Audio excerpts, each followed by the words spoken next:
Good evening, ladies and gentlemen. Good evening, ladies and gentlemen. Thank you very much for that response. My name is Thandi, Dr. Thandi Ndlovu. I thought because I'm in an academic institution, I must add the doctor part. I'm Dr. Thandi Ndlovu, MB, BSc, MB, CHP. Thank you very much for that. And I particularly introduce myself as such when there are young people and students in our midst, because I believe some of us have to portray the role modeling and to show them that being a medical doctor and a businesswoman, you can still look like I do.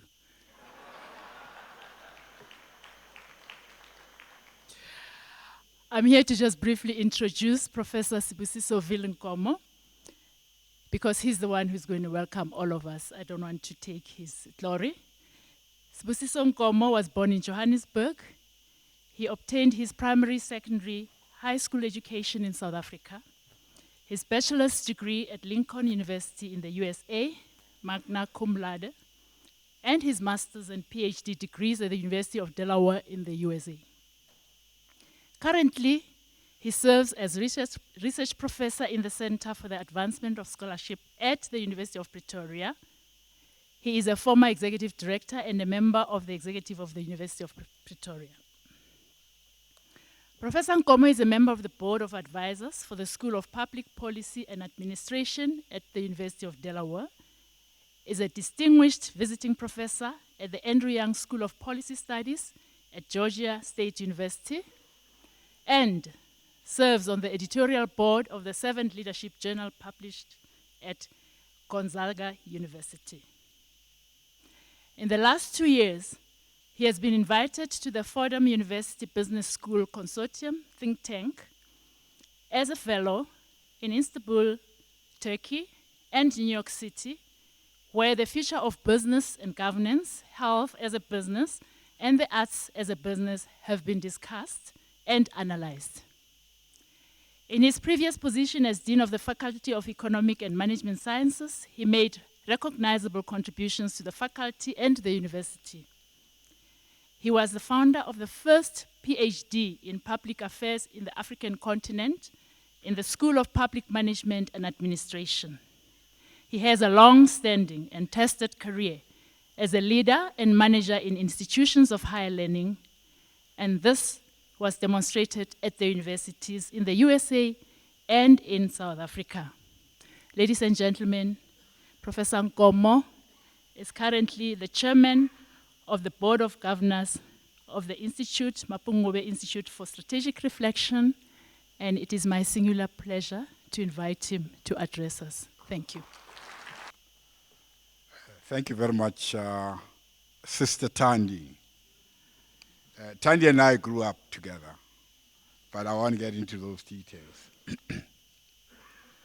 Let me take the opportunity to welcome everybody who's here today. I think we're going to have a wonderful evening. I would like to recognize Mrs. Machel and thank her for giving us this opportunity to hear her address us on a very important topic, which will be introduced later on. I'd like to also welcome members of the Diplomatic Corps, Judge Dikgang Moseneke, and also Chancellor of the University of the Witwatersrand. I'd like to also welcome Deputy Vice Chancellor Professor Tawana Cooper and other colleagues from academia and the research world. Captains of industry who are here, especially our various donors and SASOL, the sponsors tonight for tonight's event. I'd like to also recognize an elder statesman who happens to be with us today, and that's Uncle Kathy. Want to recognize Minister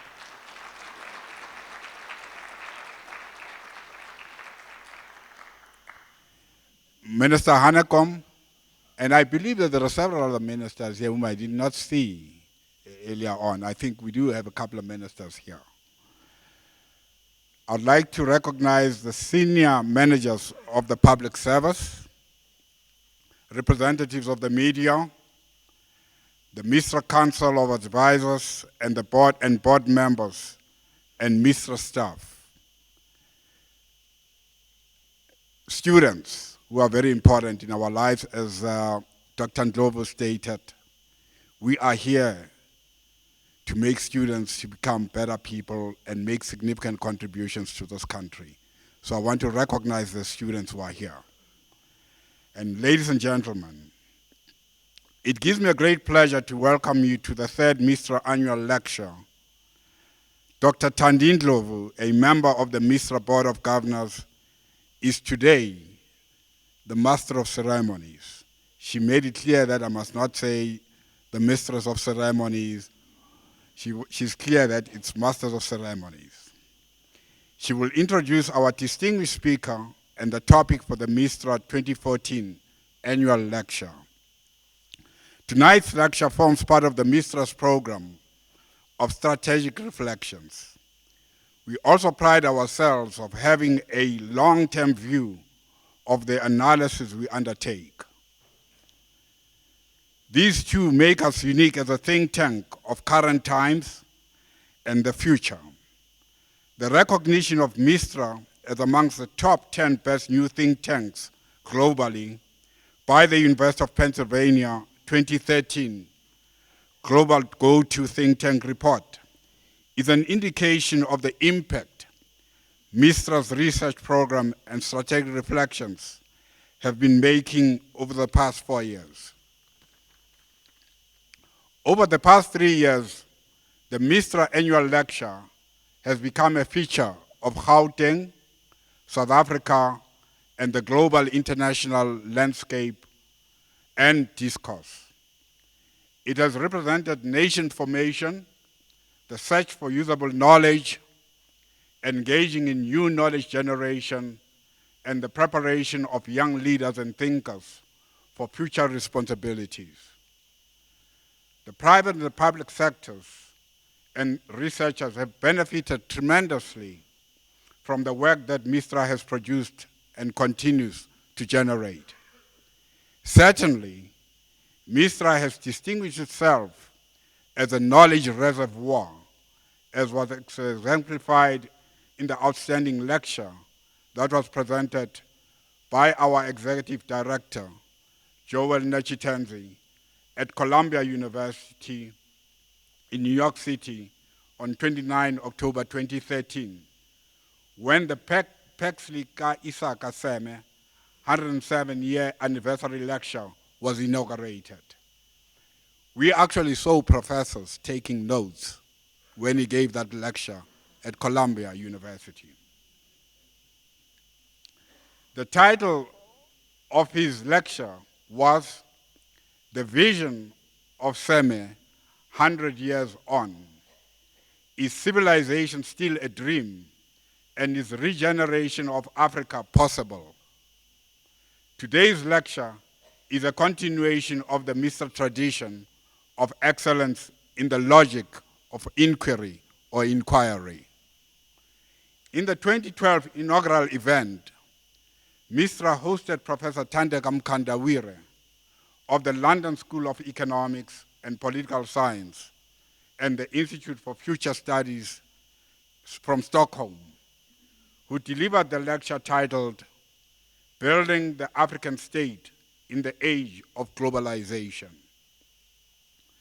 In 2013, the annual lecture was presented by Professor Mahmoud Mamdani, Director of the Makerere Institute of Social Research at Makerere University, Kampala, Uganda, and is also the Herbert Lehman Professor of Government at Columbia University, New York City.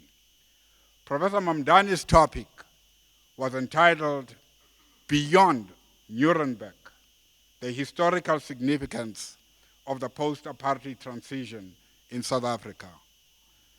He was comparing there the reconciliation approach taken by South Africa to what happened at the Nuremberg trials. I encourage you all to go through or Google that particular presentation. It was an excellent presentation. I have no doubt that tonight's lecture will also contribute to deeper insights into the issues our country and our continent is seized with. That it would also spark off debate and discussion in the media and other fora, as previous annual lectures have done. Please learn, think, and enjoy today's distinguished lecture. I kindly request the Master of Ceremonies to come and introduce our guest. Thank you.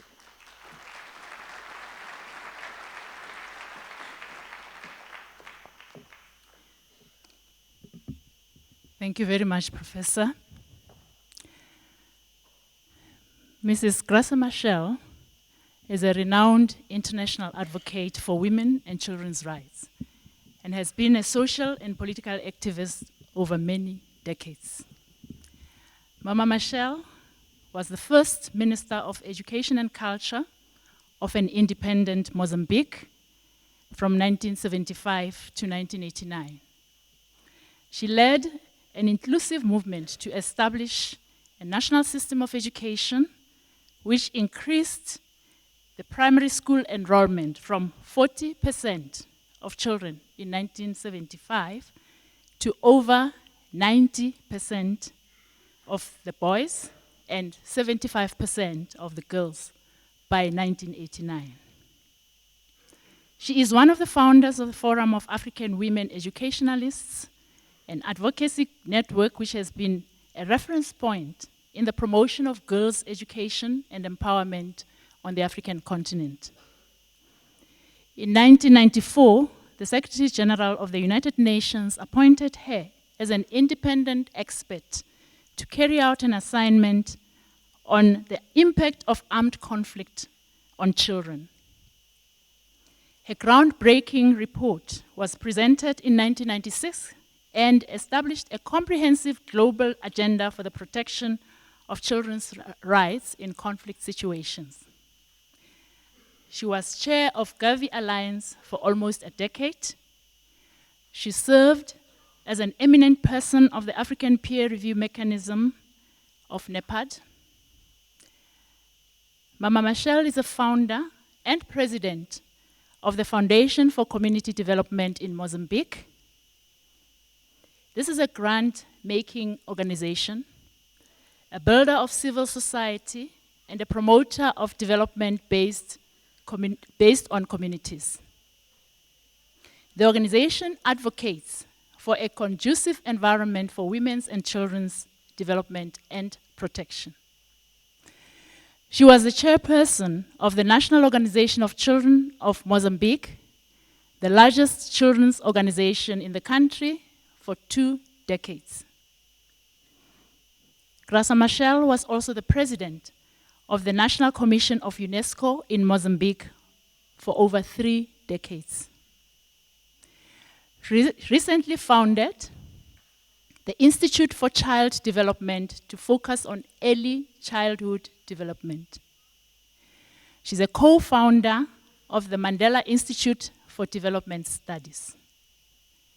She's a founder of the Graca Machel Trust, an organization that promotes the rights of women and children on the continent, as well as good governance and democracy. She is co-convener of the high-level panel on education. This panel was initiated by the Global Campaign for Education to bring education to the fore of the global political agenda. The panel works together with GCE and a group of influential international figures to boost efforts to achieve education for all. Mama Machel serves in various capacities in several organizations: the Elders, the Africa Progress Panel, the High-Level Task Force on Innovative International Finance for Health Systems, the UN Millennium Development Goals Advocates, and the High-Level Panel of Eminent Persons on the post-2015 Development Agenda, amongst others. She is also an eminent person of the Gavi Alliance and the UN Foundation, chair of the Leadership Council for the Campaign to End Pediatric HIV/AIDS, chair of the board of the African Center for Constructive Resolution of Disputes, ACCORD, as it's known to most of us, chancellor of the University of Cape Town, and so the list goes. Mama Machel, I didn't conclude the list. It was difficult. Otherwise, you'd have been here the whole evening. Let me conclude by saying, over the years, Mrs. Machel has gained international recognition for her myriad of achievements. Her many awards include the Laureate of Africa Prize for Leadership for Sustainable End of Hunger. However, and this is off the script, in spite of these many achievements, I am now going to speak about a mother, a doting wife, a grandmother, to not only her own children, but to the children of the continent and the children of the globe. Distinguished ladies and gentlemen, remember the lecture for tonight is, for Africa to live, the nation must die. The fluidity of the African identity in a changing environment. And who else to present it but Mama Graca. Thank you very much. It is a pleasure to join you this evening to explore a few new and not so new ideas. I thank MISTRA for challenging me to reflect and to share my personal experiences and views. Let me begin by an anecdote of how I landed in a military training camp, Frelimo military training camp. I had just left university and I joined a group of young women coming from the 2 provinces up north of Mozambique. These 2 groups, none of the girls could speak English. I mean Portuguese, sorry. They had been mobilized from the communities, the villages. They have never been at the capital of their province. The first time they came across with electricity, it was at the camp. They had no idea of what Mozambique as a country was all about. And I landed to be one of them for us for military training. They had been for 2 weeks. Then the leaders of the camp realized that they couldn't even grasp clearly the basic instructions of saying to the left or to the right. So my first shock is the first day of training when our instructor says, esquerda, which means left. Esquerda, iri. He had to turn to the left so that the girls would understand, now they have to turn to the left. And then when he said, direita, iri, he would have to go to the right so that the girls could understand, now it's to turn to the right. You can imagine, for someone who is coming from university, you have all these very fancy ideas of fighting for independence and who we are. And I say to myself, what? Who am I here? And who are my peers? The camp had developed an extraordinary program. All of us at the beginning, we would have to tell who we are and why we had decided to join Frelimo to fight for the liberation of our country. So one of the girls, each one of the girls, of course, had to tell the story. And that's where my education started. When they had to say what it meant oppression for them, what colonialism was, and then what Mozambique was, and how they had decided to join the movement. I'm not going to go into detail, but it was the first shock for me to understand that what I always thought as Mozambique, it was much more diverse, much more complex than I thought. And there were people in my own country whose understanding of what the country was, it was just the small village where they have been. They had no idea of what the sea is, yet we have 3,000 kilometers of coast in Mozambique. They had no idea what is a building of 3-4 stores, and it meant that the understanding of nation and country and the diversity of Mozambique certainly was completely different from mine. So we started the journey together. We'd have to train and live together, many times communicating with signs.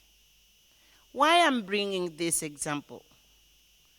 In this continent of ours, there are still millions and millions of Africans who are born, grow, and die in this very limited space of their village and their community. Without having an opportunity of understanding or coming across with the magnitude of what a nation is. And remember, many African countries are not like South Africa. These people, many times they can't read and write. They have no television. The only thing they can listen to is radio, many times in their local language. So I'm bringing this as a first reflection of what is identity of a citizen who belongs to a certain country. I think that our initial relationships, family and others, our positions in our family, our community, our society, our relationship with authority, with our elders, with our peers, these are the first fundamentals which mold us as social beings. But the lecture tonight was suggested from a quote which Samora Machel said in the camp, that for the nation to live, the tribe must die. He was very good in using metaphors. So tonight we are going to discuss, does the tribe need to die so that the nation can live? In other words, does the nation have to die for Pan-African Africa to strive? All of us are molded by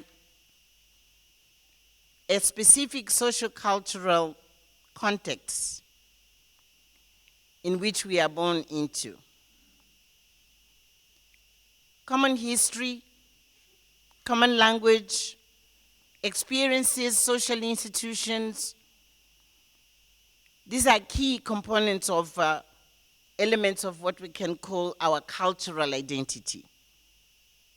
These become the reference that build our social being, the human being that we initially are. This builds our initial value system.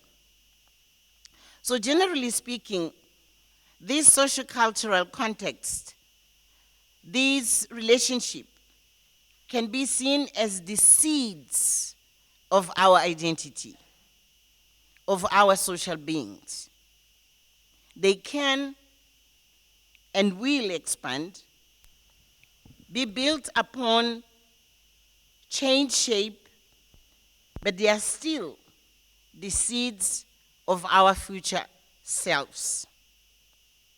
We can look at the context within which these seeds are planted in a range of ways: the socio-cultural, economic, socio-economic, etc. And many of those contexts overlap.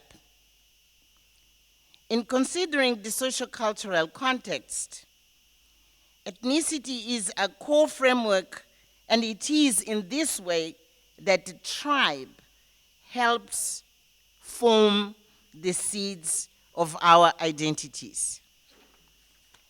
It is clear that the many overlapping contexts of our early years means that sometimes our tribes develop in different ways. The ethnic provides one set of lenses. Economic wealth or financial poverty might provide another. Age and gender, etc., provide yet another lenses. Yet I would argue that some of those lenses are subsumed within the wider sociocultural lens of tribe. If tribal norms then seed our identities, it is argumented that for a national identity to thrive, the tribal identity must die, or that further, for Pan-Africanism to thrive, national identities must die. I would argue that this is not the case. Let's look at the analogy of a seed. When a seed is planted, it doesn't die. With the right conditions, including soil, water, sun, etc., the seed does not die. It is transformed into another living entity. The seed transforms, at one point spreading its roots and then growing out of the earth and forming a stem, eventually a trunk, branches, and leaves. It all depends on what type of seed. Indeed, what is in the seed is what dictates the nature of transformation that emerges from its sowing. The very being of the seed maintains its identity in the transformation process.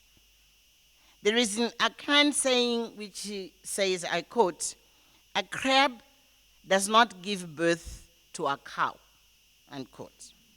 Thus, the seed from an orange will produce an orange. The seed from an avocado will produce an avocado. The innate influences the transformation, yet does not kill in the transformation. And as human beings, we are able to influence the transformation, to use old seeds to breed stronger hybrids, and to develop new strains and new strengths.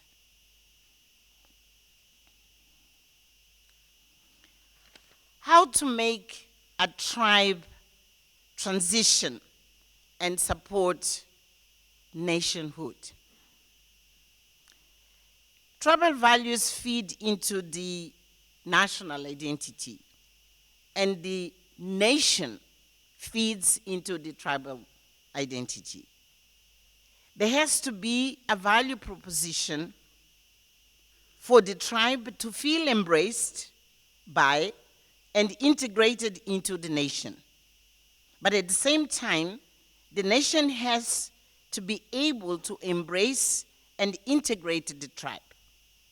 By extension, actually, I'm talking of ethnic diversity, racial diversity, and class diversity. In our continent, I think we are still struggling with the question of nation building. I can mention maybe one country where history and language have played a role in such a way you can say that Tanzania is close to be a nation with some sort of a cohesion.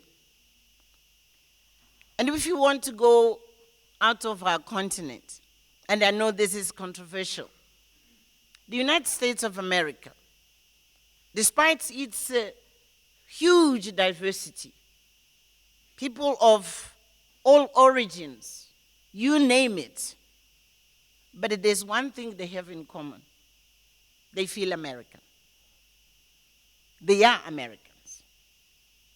And we have to question, what is it which make people of Japanese origin, of Irish origin, Latin America, Africans, all the kind of diversity you can think of, even the huge diversity of class. But at the moment of the truth, they are all Americans. What is it?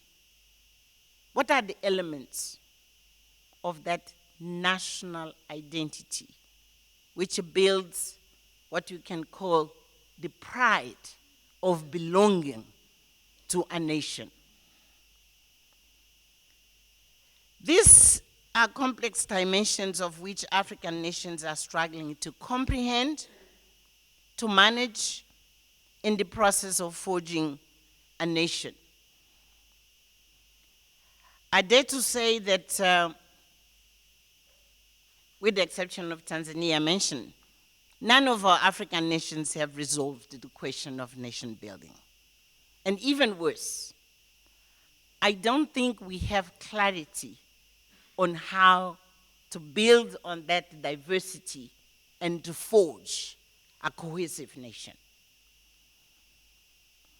I'm looking at the tribe, and more widely at the nation, as at the heart of the identity we form through our ethnic, socio-cultural context, as the seed that is within us all. That seed of our identities is transformed as we grow, as we extend our relationships, our physical, emotional, intellectual context. Yet our identities remain rooted in the original influences and norms within which our social being developed. So the seed does not die. It is rooted, but it is transformed. So our original identities do not die. We are rooted, but as additional influences and contexts are added to our lives, so we transform our own identities, and our identities are expanded and they are transformed. So, no, I do not believe that the tribe must die for the nation to live. I believe that ethnic diversity, racial diversity, and class diversity must be offered a clear value proposition that makes them feel that they benefit from being part of a nation state. We have this space we call our homeland. In Portuguese, I would say pátria.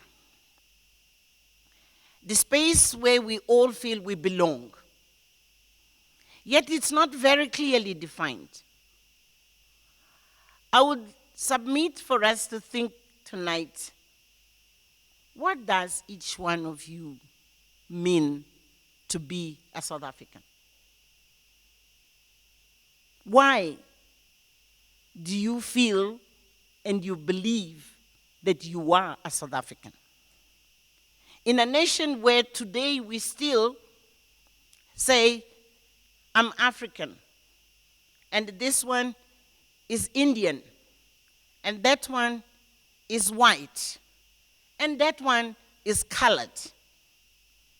The racial divide in South Africa is still very clear and deep.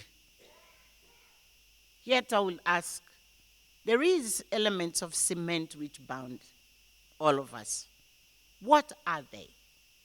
How do we cultivate them so that we grow from that kind of diversity of ethnicity, and I'm including race and class, but to grow and feel all of us, we are South African.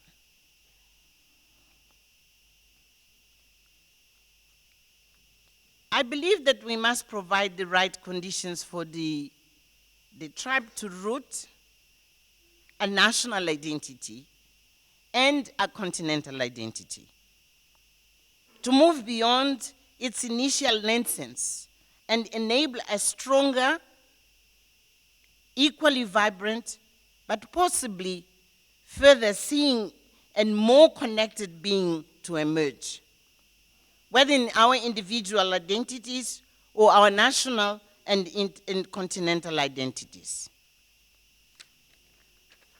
Let me again use the example of a tree. With a tree, the stronger the roots are, the better able the tree is to resist winds and external shocks, because it is deeply rooted, but also because the transformation has allowed it to protect itself through its branches, its leaves, its fruits and flowers, and through its connectedness with other products of the earth. Then the tree is strong. There is an intrinsic relationship with the initial seed, but the final product is more intricate, it's bigger, it's stronger, and more connected to the external world. As social beings, as we grow and absorb the influences of a wider society, so we transform ourselves and gain a broader sense of belonging beyond the family, beyond the tribe and race, beyond the nation.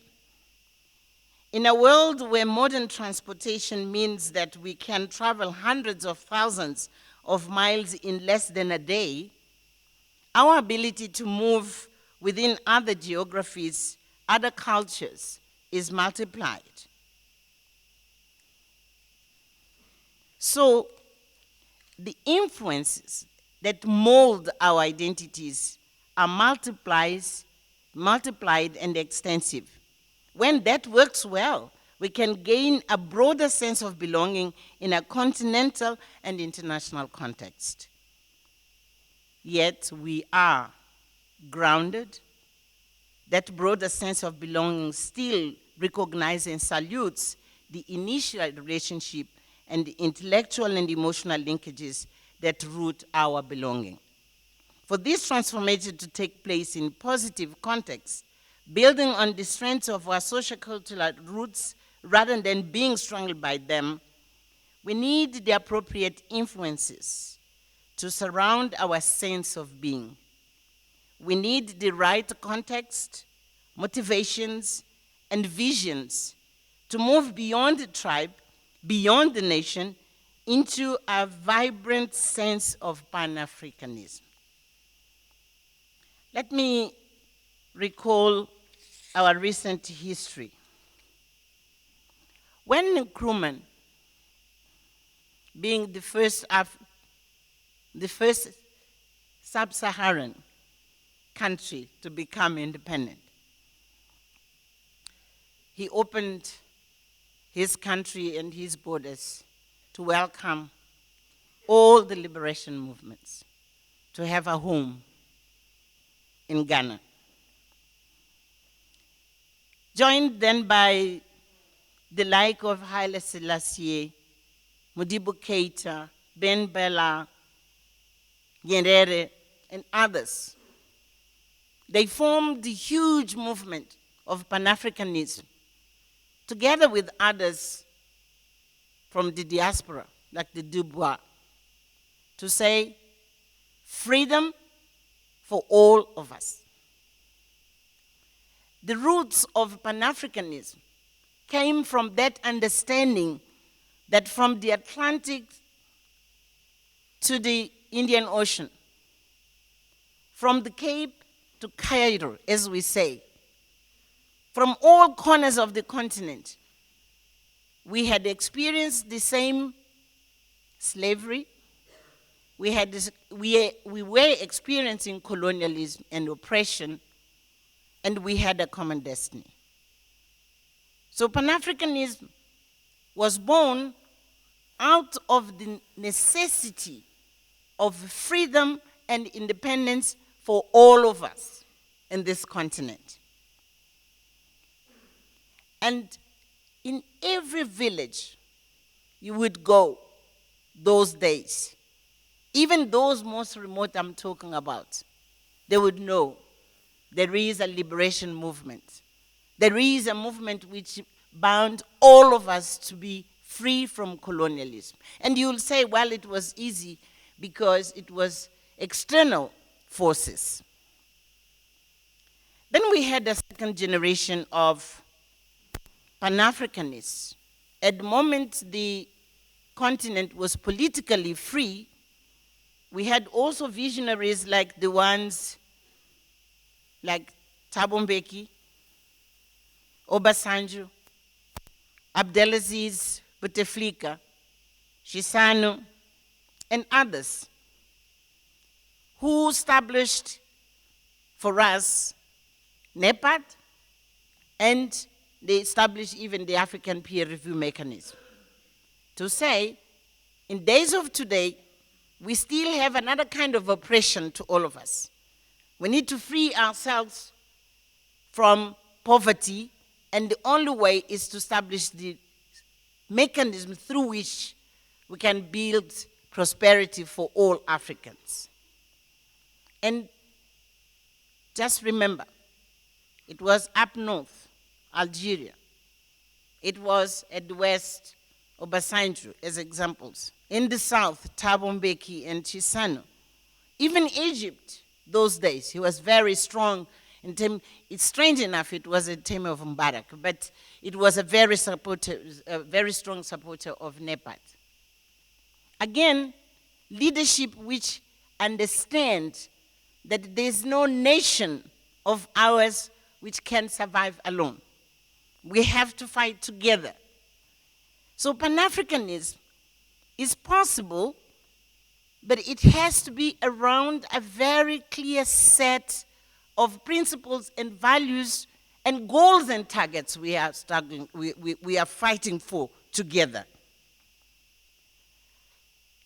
Look, for instance, we have to feel that there's value and benefits of belonging to a broad African entity.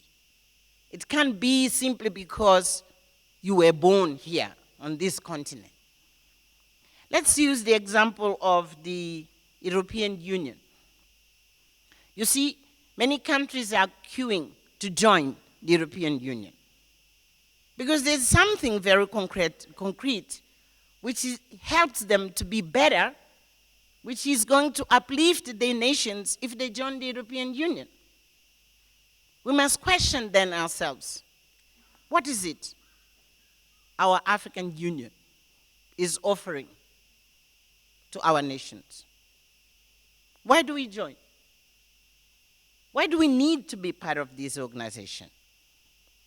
It's not only because of intent and political statements, but the question I leave is, do we have clarity as in the past when the founders of Pan-Africanism, they clearly set the message to every African. It was freedom and independence. Today, do we have a very clear message, a very clear goal when we join and we say we are Africans? I would like to suggest that Pan-Africanism has to strive on the basis of claiming our own identity in the past.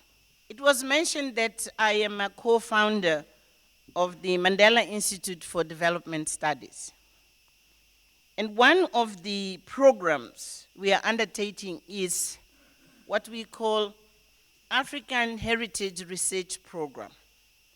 And we are questioning, who are we as Africans? Because from the Berlin conference, as you can see, we are all these small parts in this our continent, which we are told we are 54 states. But what was it before Berlin? Who were we before Berlin? We existed, we had history, we had culture, we had a way of being. So the first study which we came across is to define languages. And if you can see in this map, the blue up there is what you can call the Afro-Asiatic. And mostly, they use the Arabic language. The yellow is what you can call Nilo-Saharan. And it goes through more or less the Nile. The red is what we can call Niger-Congo.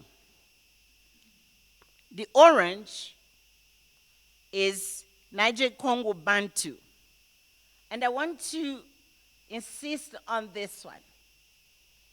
You can see that from that corner where you have the Ghana and others, then migration came down to the Central Africa until we come to Southern Africa. These people, they have very much in common in terms of language, in terms of social institutions, in terms of practices, traditions, you name it. So, we do have much more to do as South Africans with Ghana, with Nigeria, than we may think. If we go down, we start the language, and that's the space in which we are now, just to identify certain words which are exactly the same thing. They can be pronounced a little bit different, but they mean the same thing. We are in the process of learning what are the practices, the traditions, the institutions which are in common. Of course, there are also differences, but there's much more commonalities. To say to ourselves, we are much more than English-speaking countries. We are much more than French-speaking countries. We are much more than Portuguese-speaking countries. In fact, we have our own languages. And why this is important is Pan-Africanism has to have that emotional element into it. As I was mentioning at the beginning, in the village where you are born, in the family, the value system which molds you define your identity. And in a Pan-Africanist identity, these are the fundamentals of have to take us back to say who we are. And not fight at the African Union whenever we have to elect somebody. Instead of choosing the best among ourselves, we say whether he speaks French or he speaks English or Portuguese. Even here, I mean, not here with us, not much like that. But in West Africa, although it's a regional economic community, when it's the turn of West Africa to take a position, the first thing they discuss is he French speaking? Is he English speaking? To establish the difference between someone from Côte d'Ivoire and someone from Ghana, independently of the qualifications and the ability to deliver in that position. So I'm proposing that in our journey to define the roots and the values of Pan-Africanism, we have to claim this map. Which means, without changing the borders which were imposed on us by Berlin, but we have to expand our sense of identity to the roots of who we were and who we want to be, so that my children and grandchildren and great-grandchildren, they will be proud of being this and not to be speaking Portuguese or speaking English.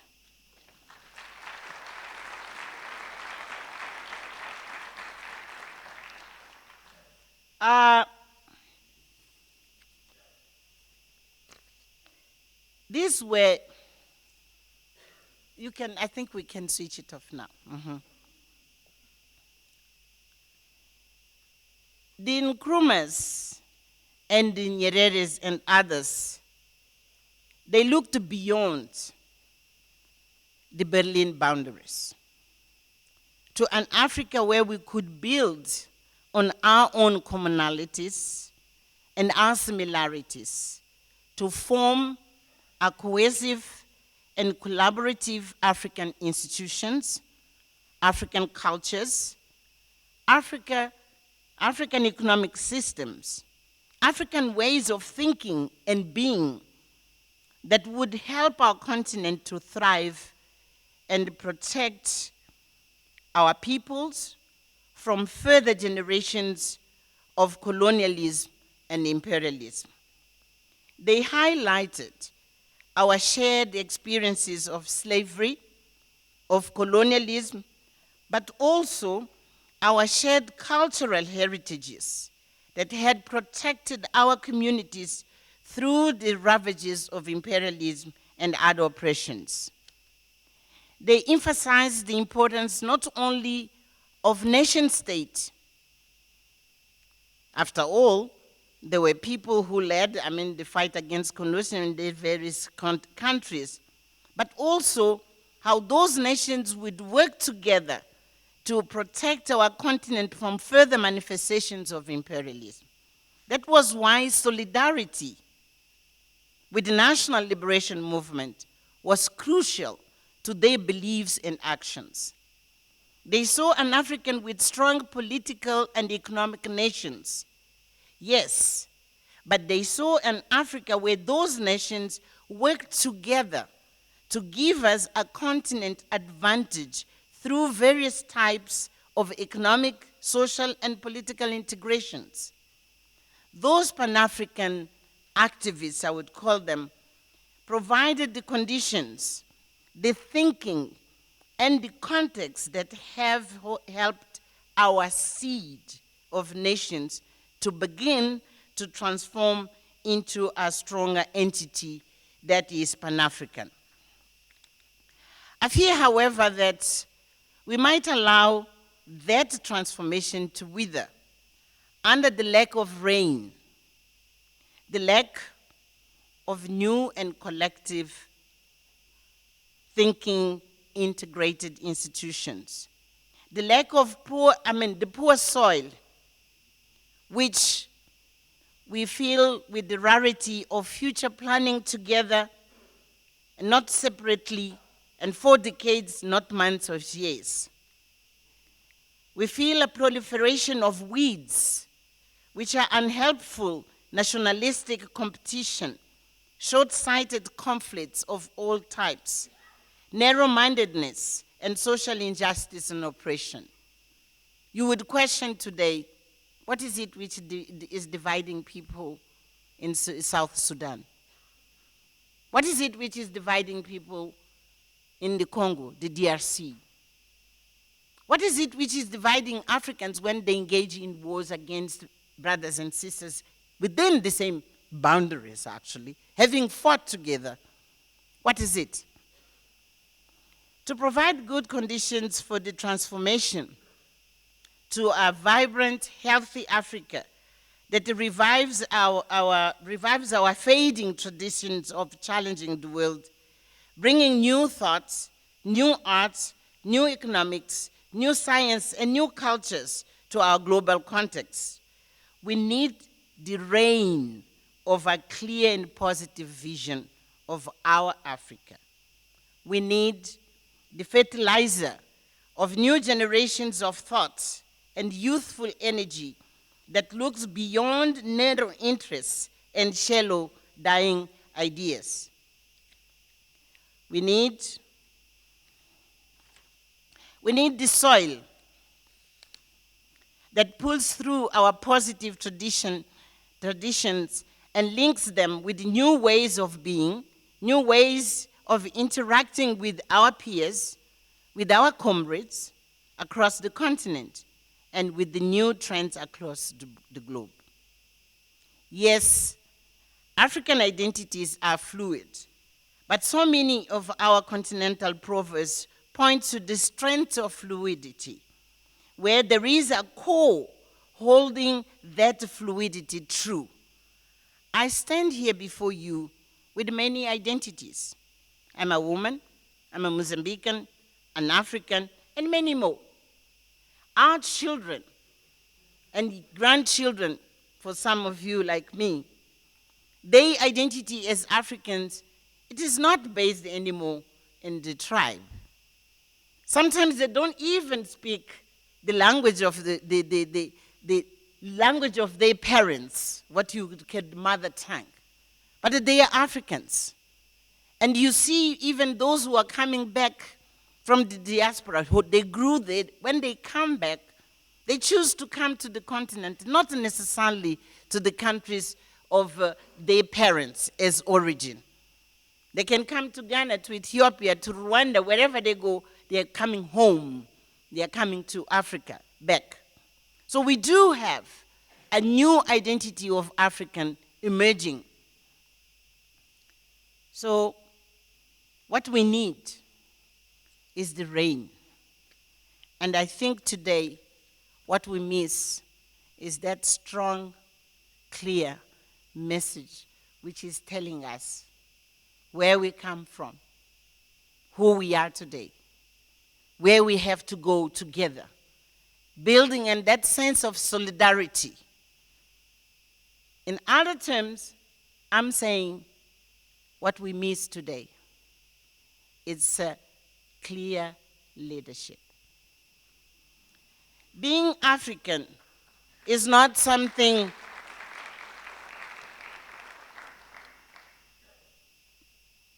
being African is not something which just happens simply because we were born here and because of the air we breathe.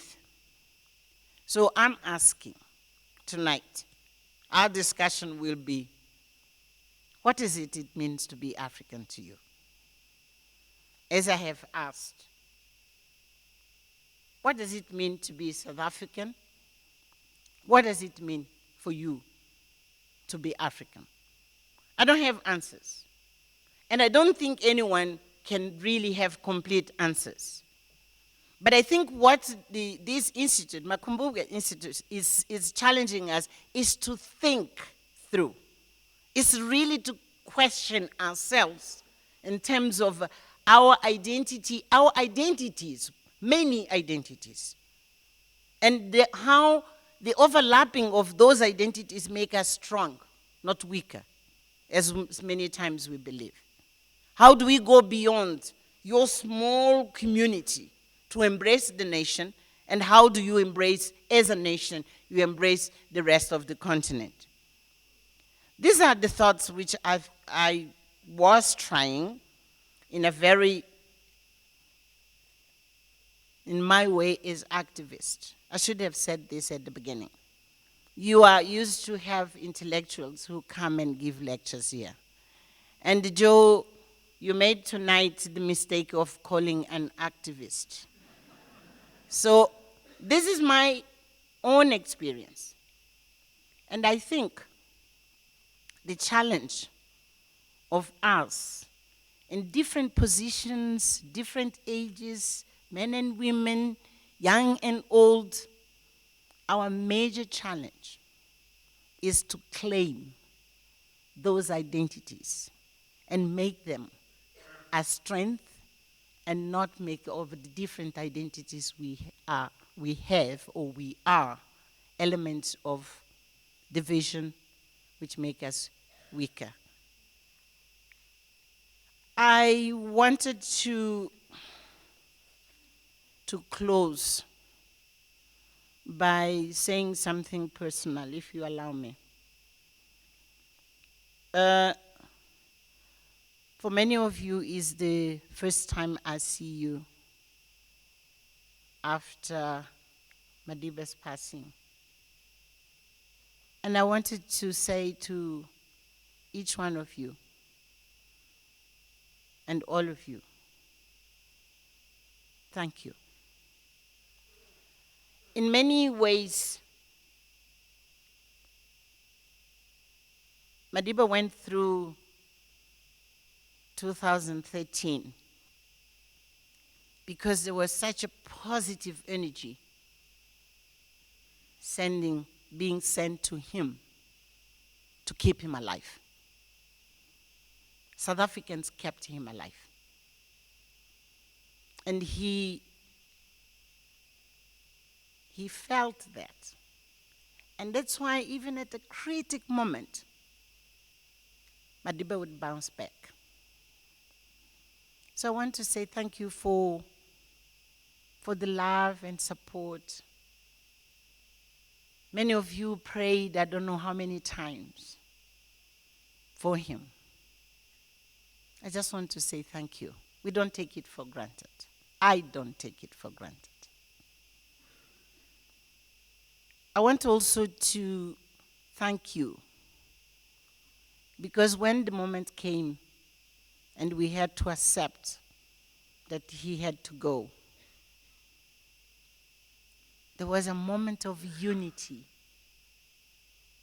of total unity in this country, which maybe it's unique.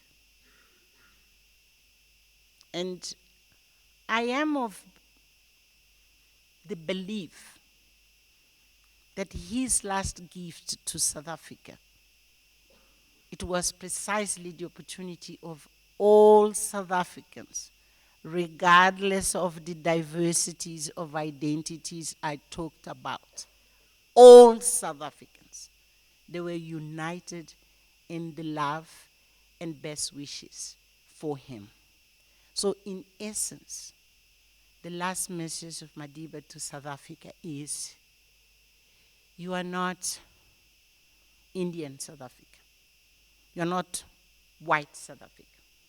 You are not Xhosa South Africa or Zulu Xhosa South African. You are South Africans. And this is what he wanted you, through those moments of uncertainty, he wanted you to experience one single thing which could unite all of you in love. And it was around him. So, thank you. Thank you so much. But more importantly,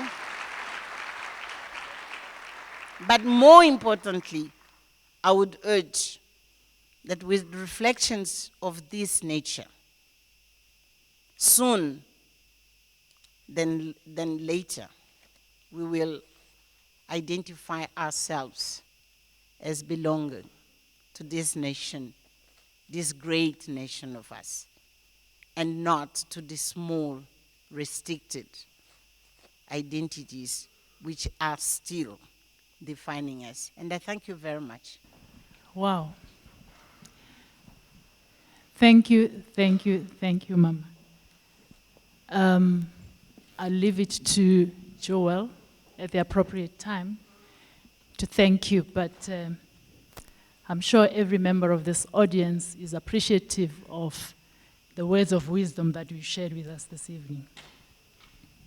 Ladies and gentlemen, we have about 15 minutes for a question and answer session, and at exactly 20 to 9, I will stop the question and answer session and call Joel to close for us. a request is that you please restrict your questions to the subject at hand, the theme of the evening. We know we all have these other burning questions to pose to Mama at the appropriate time and through other forums. I'm sure she will like to share some insights into the questions that you have.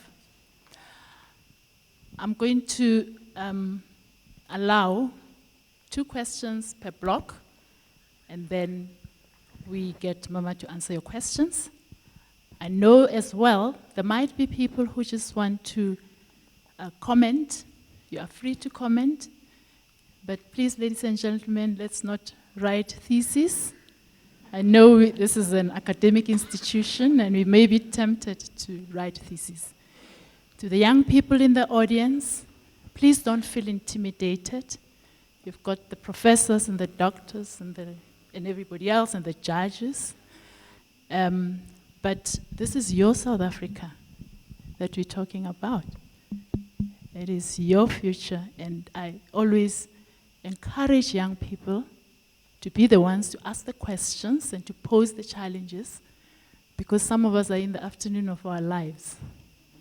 And we might not be building a future that is going to be conducive for your sustenance going forward. We have roving mics. I will ask to my left if there's anybody, 2 people with questions or comments. There's a hand at the back, the gentleman in the orange shirt, and there's a young man in front here. Go ahead, sir. Thank you very much for a very inspiring speech. The one question I do have is relating to what seems to be 2 different strands. I look at the Mapungubwe sign which says, "Why do nations succeed?" And so I'm wondering if there's any element of healthy competition between nations that could actually, seems that it's against sort of a Pan-Africanism, but would actually then drive us forward. For example, I'm from Malawi, and I've always felt that if our president said, in 10 years' time we want to have a bigger GDP than Zambia, that would get us, in a healthy way, to compete towards development, or to say, we want our maternal mortality rate to be better than Zambia's, in the same way that the French and the British compete. So yes, they go to the EU, but that in a sense is against, as I say, a nice sort of collective African sense, and yet it's a healthy competition. So I wondered if you could address that issue, that tension. Name, Hello? please. My name is Samir Andera Rees, born and bred in Johannesburg. Thank you, Mama Machel, for your words. I just wanted to talk to you about your idea of overarching principles that guide Pan-Africanism. And you, as a leader in Africa, you are obviously someone that has an influence on those principles. Now, you're also an activist, and I'm sure you've come across certain principles in African culture that go against your own beliefs, things like ingrained sexism or perhaps homophobia. How, when you are trying to guide those principles, do you deal with issues like that, which perhaps are not commonly accepted or not kind of the norm as far as culture is concerned? Good evening. My name is Jamila Douache. I'm coming from Algeria, and I'm just passing through here.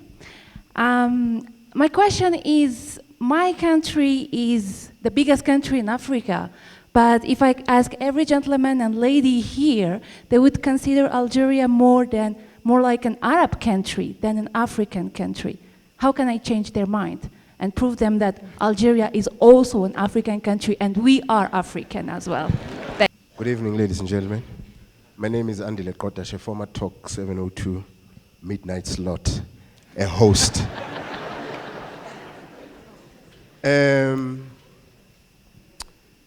You know, there is a tendency on the part of Africa to rally behind a common cause, whilst they are waging the struggle for emancipation and democracy. However, I cannot help but notice this sharp disjuncture that arises post-colonial era, where you have certain countries evolving into a monolith. Sometimes that results into an annihilation of certain nations, or a subjugation of smaller or minority tribes. And this is is threatening to rear its ugly head here in South Africa.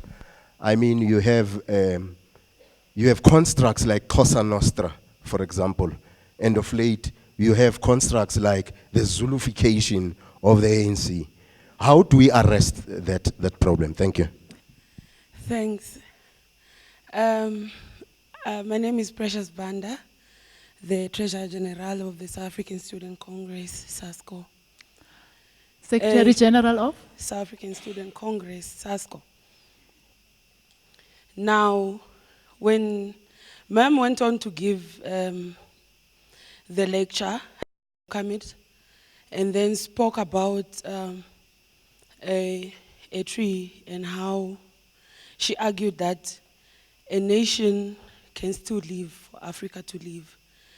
And I go on to give an example of a child like myself with two parents of two different countries.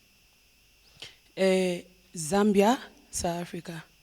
Socialization, having experience of both countries. Shouldn't the nation die for a young African like myself to live? Shouldn't a nation die for me to have a definition or to define myself differently as an African? Speaking also of the liberation movement and how our parents have to go to different countries and a mixture of our people. I want to argue differently, hence I give that question. And the second one is, in a changing continent and trying to establish a new identity as Africans, what is the role of women in this? Looking at the oppressive culture of Africa on women, where do we place our women in all these things? Thank you very much. My name is Mwagwa Salamulela, a social activist. That's the totality of my title. Now, I want to include perhaps in the discussion the question of the socio-economic life of what do we call countries now, and how they relate, and what exactly that relate to the divisions of these nations and tribes. You will agree with me, I suppose, that Berlin actually was about dividing Africa, but also making production points in the continent. We are sitting in Johannesburg, and we know that Johannesburg was not only built by people of South African citizenry. It was built by people across the SADC region, or what we'll call the SADC region.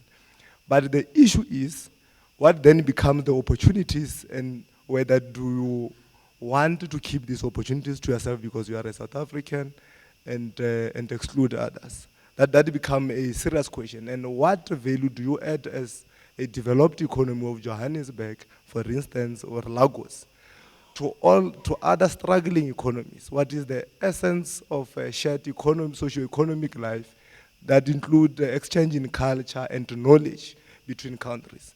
Thank you. Okay, thank you very much. I think we got the gist of your question. Healthy competition. Unfortunately, I don't think I can give very good examples of healthy competition among nations. Let me try to use the example of SADC. We are expected to forge a new sense of citizenship, which is SADC citizenship. We are supposed to more and more get our nations and our economies much more integrated.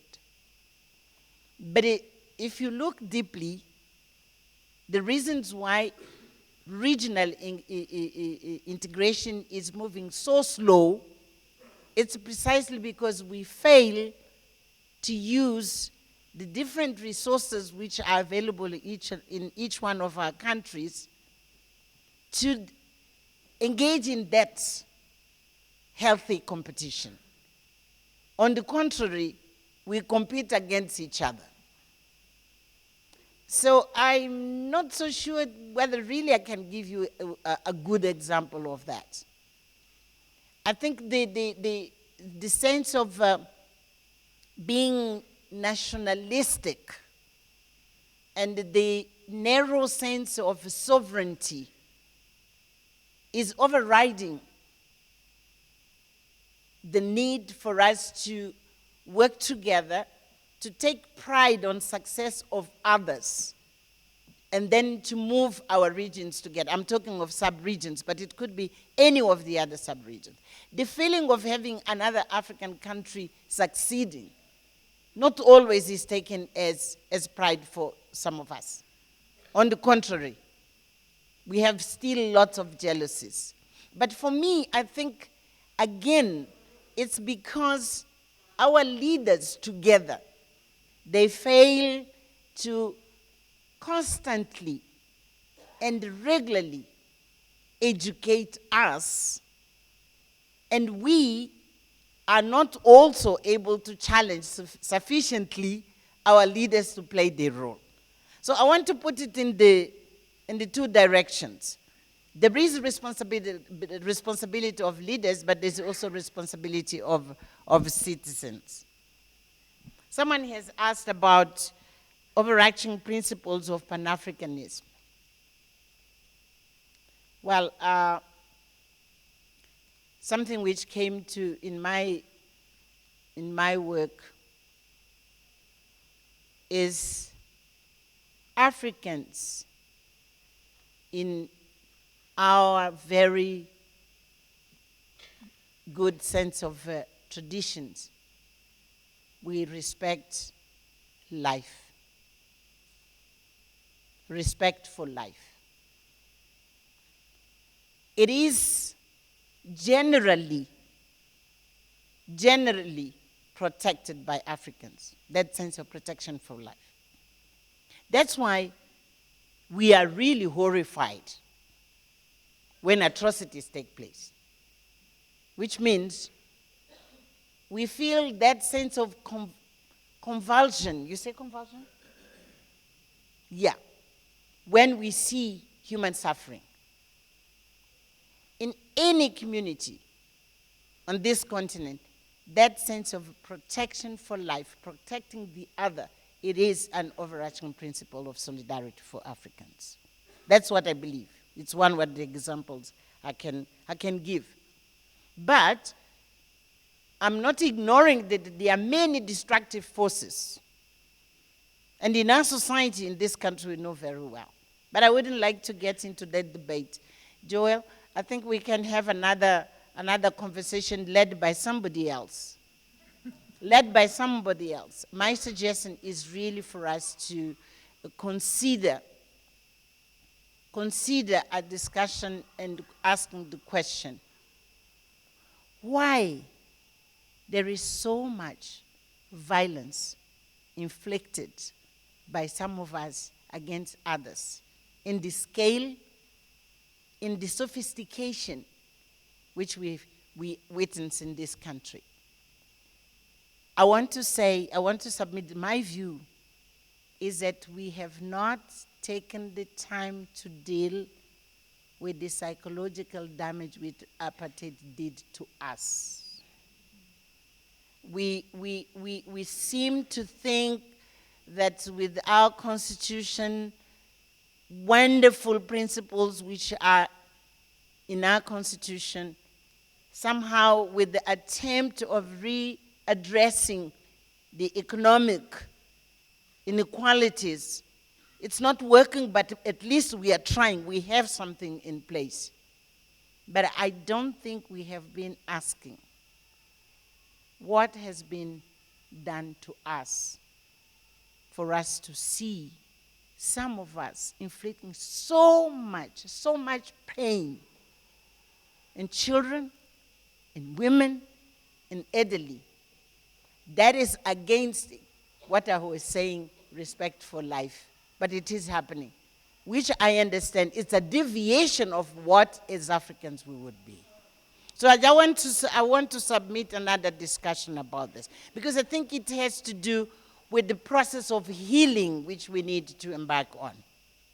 We need to heal our wounds, which are in our spirit, our emotions, in our psyche. We need to embark on a healing process. Anyway, the other question, it was not a question about Algeria. I think there's a lot of ignorance about the role of Algeria on this continent, really, starting from the liberation struggle. You know, Algeria was one of the first countries to receive freedom fighters, to be trained, and even to provide them with arms to liberate our continent. The example of this country, Madiba was trained in Algiers. When he left in '63, he went to Ethiopia and he went to Algiers, and there are photos which show him in a training camp in Algiers. Many young people are not informed about this. Ben Bella was one of the first, founders of the African Union.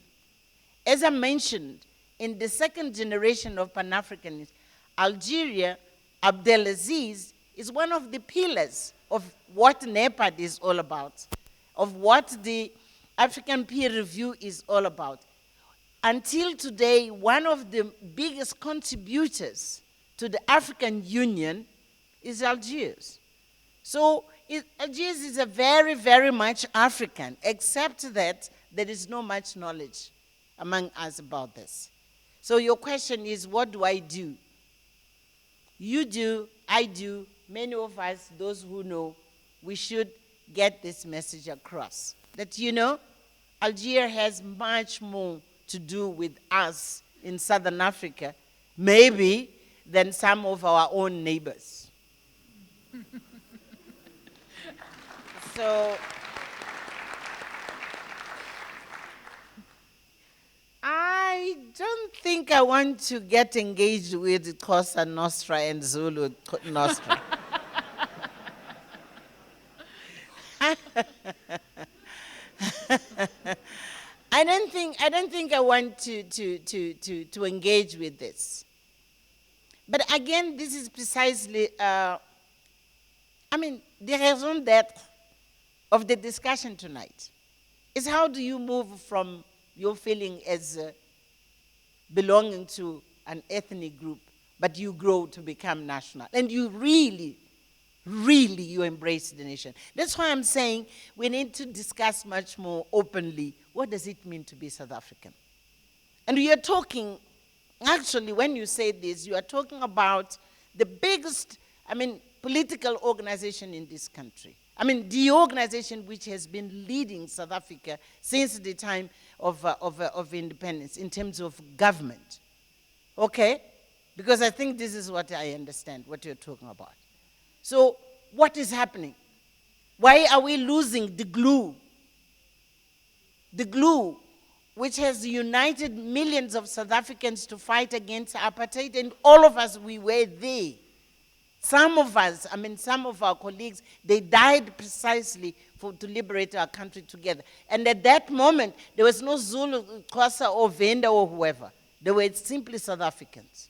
What is happening when, years later, we see some sort of emergence of the kind of issues you are talking about? I have no answer. I leave it to Makumbube to organize another debate.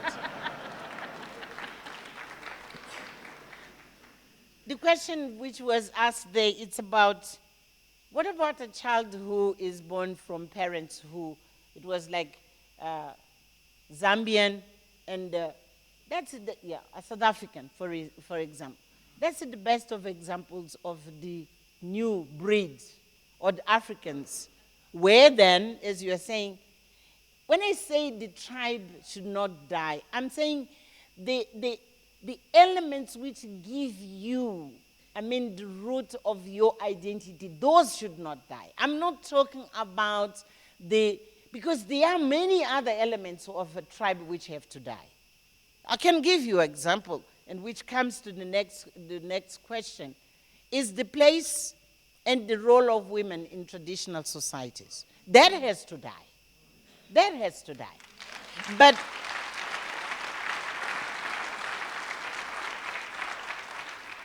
I'm saying that my relationship, you know, I could ask you, when you are in danger, there's something which challenges you, your first expression, you're not going to express yourself in English. You'll express yourself in your mother tongue, isn't it?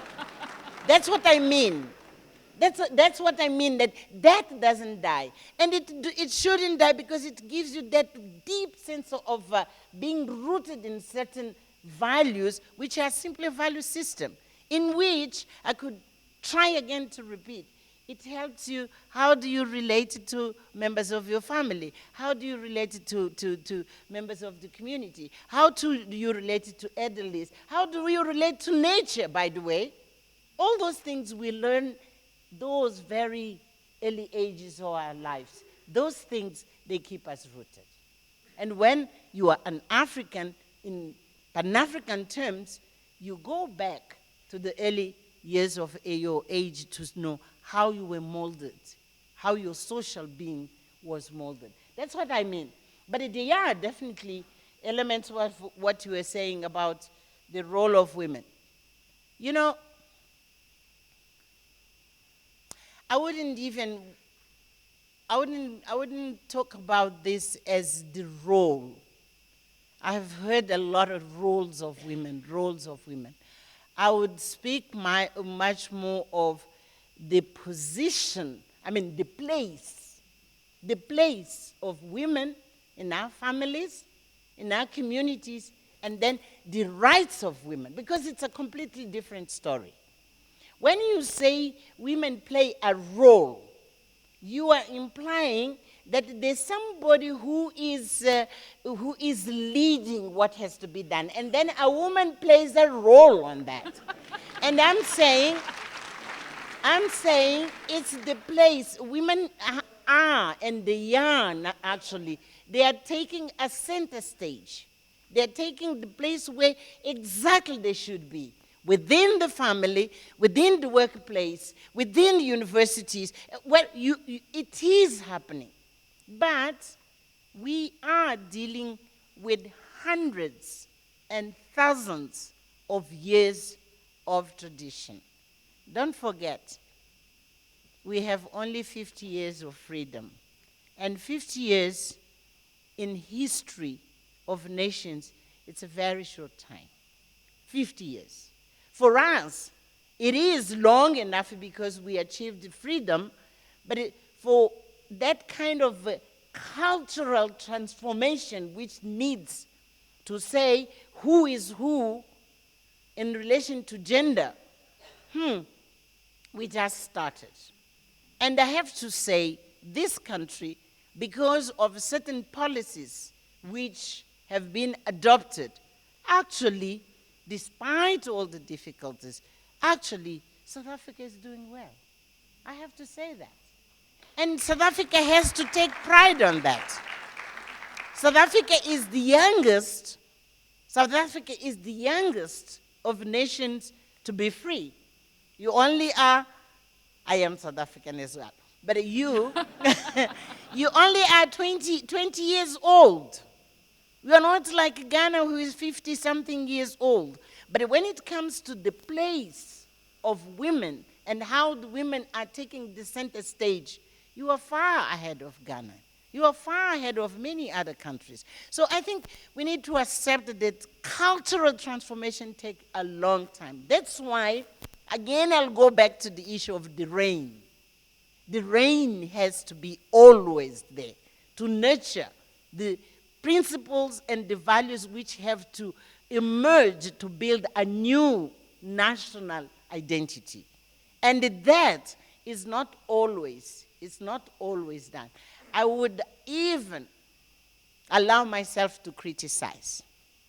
When you have the Women's League, the ANC Women's League, saying that, oh, the country, I don't know why they say the country or said the ANC is not ready for a woman to be president, I felt I was going to hang myself. Yes. Because frankly speaking, what are we saying about that with the life of Lillian Ngoyi, of Ruth First, Albertina Sisulu? What do you mean? So, I'm saying we do have very positive steps taking place. But we have among women still very, very retrograde. I don't know how to say this in English. I think in Portuguese. But you know what I mean? Yes.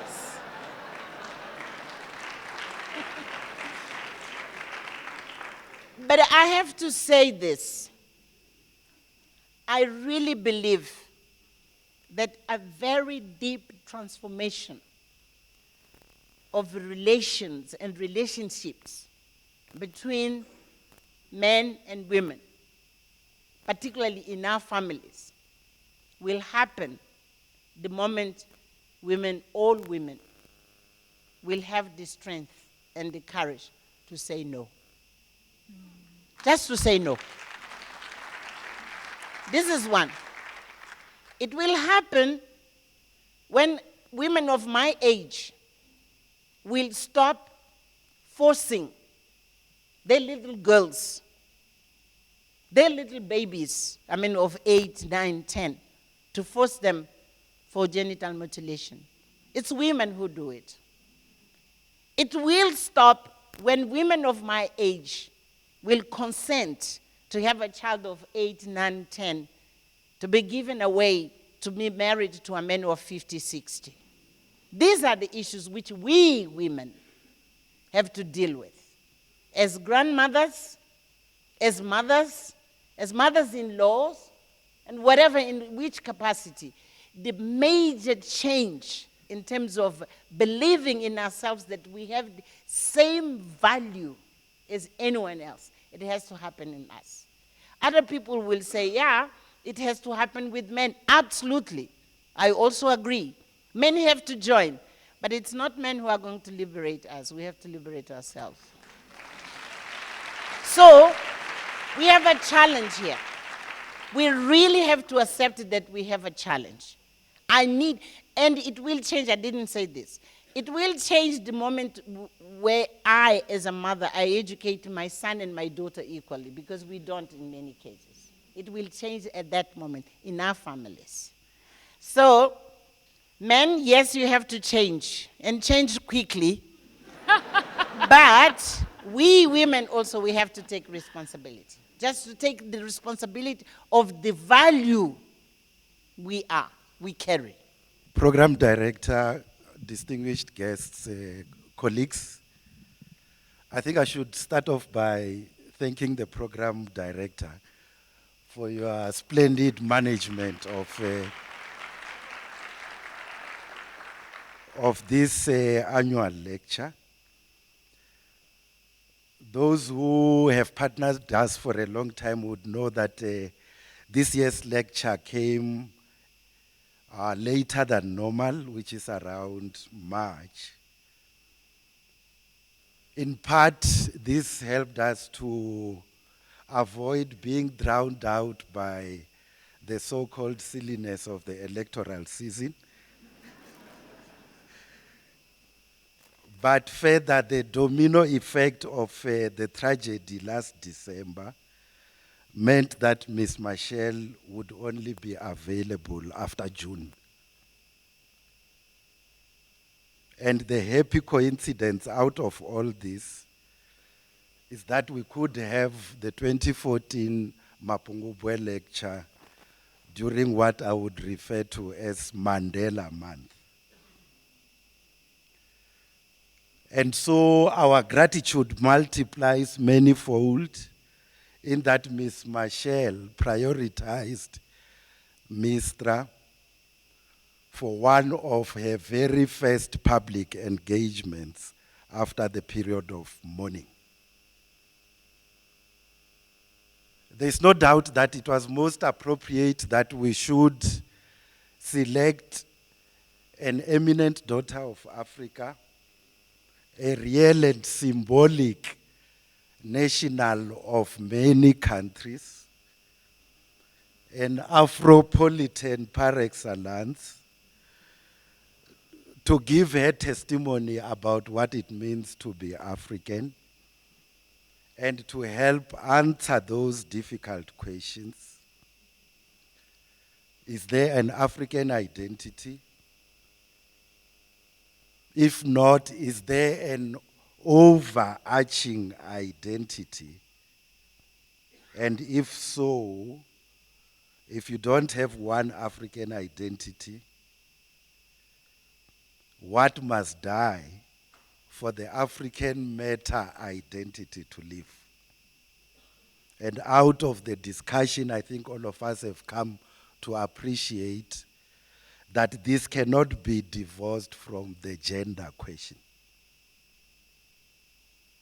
Indeed, the vision of African economic integration, the development indicators and the measures of good political and economic governance must in time include not only the free and multi-directional movement of goods, but also of people. African people proudly bearing the words, "I am an African."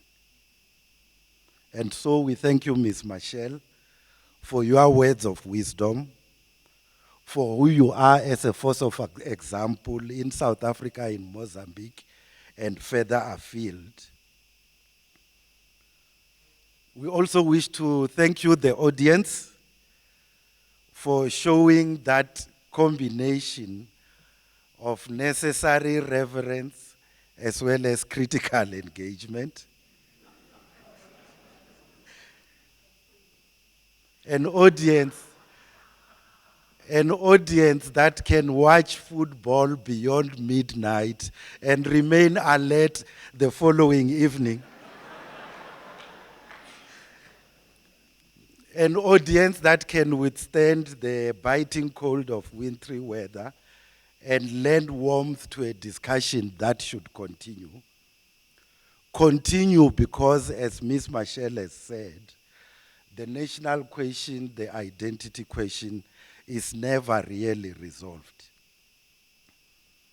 To Wits University, who have partnered us in hosting this event, and in particular the Chancellor, to Olive and Plates caterers, who understand that you cannot live on words alone,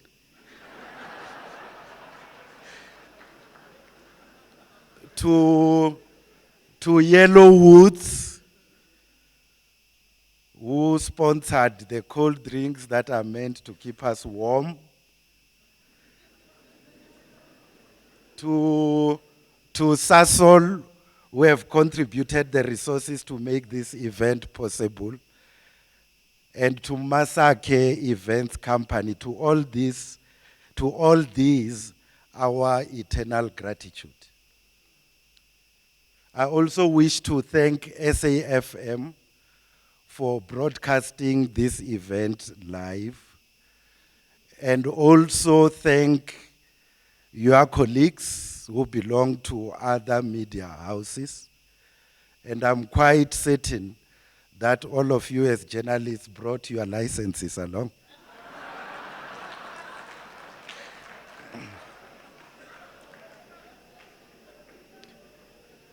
And so,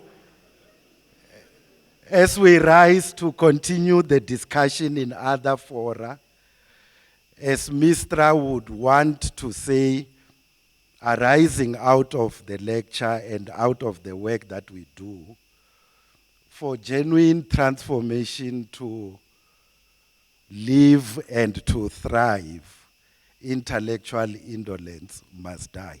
Thank you, everyone.